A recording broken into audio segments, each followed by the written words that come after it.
आ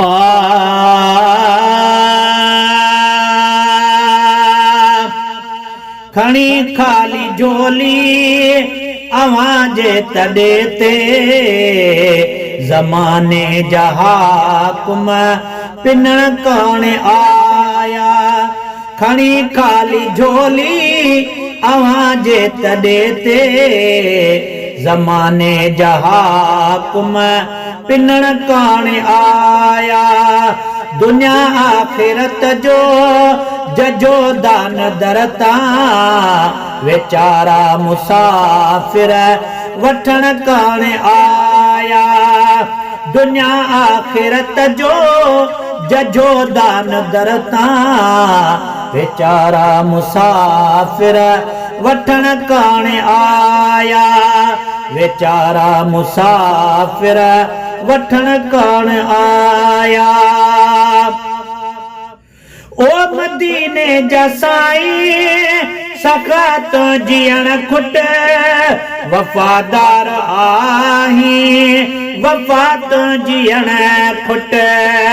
मदीने जा साईं सखा तो जियण खुट वफादार आहीं वफा तो जियण खुट।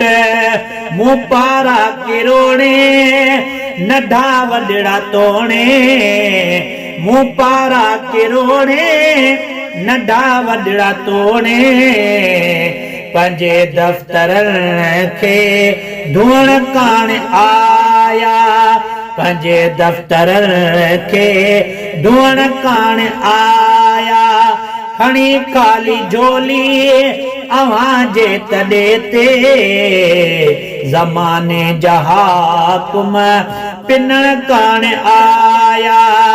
दुनिया आखिरत जो जजो दान दरता वेचारा मुसाफिर वठण कान आया। वेचारा मुसाफिर वठण कान आया।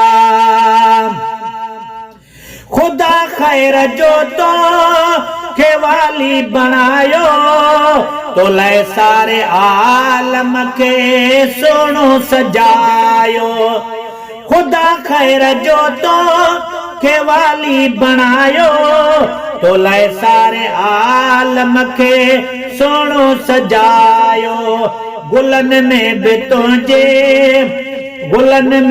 तुंहिंजे हुस्न जी झलकया पर खुशबू बि तोखां घुरण कान आया।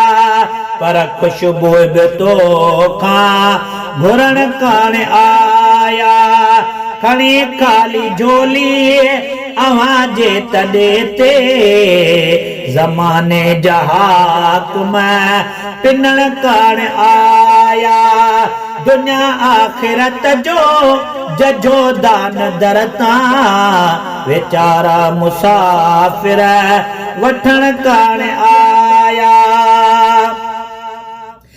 आहे उम्मतुनि ते सजणत जो सायो रहमत जो माणे तो पंहिंजो परायो। आहे उम्मतुनि ते सजणत जो सायो रहमत जो माणे तो पंहिंजो परायो।